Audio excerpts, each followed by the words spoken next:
क्या कभी सुबह का मंजर देखा? क्या कभी सुबह की हवा महसूस की?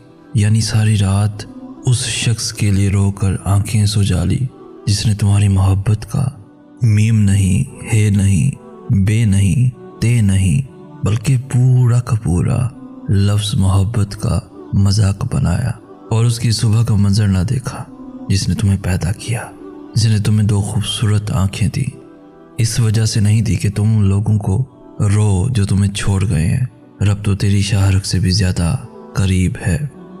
बेशक जो तकलीफें हम बयान नहीं कर सकते, अल्लाह वो भी जानता है।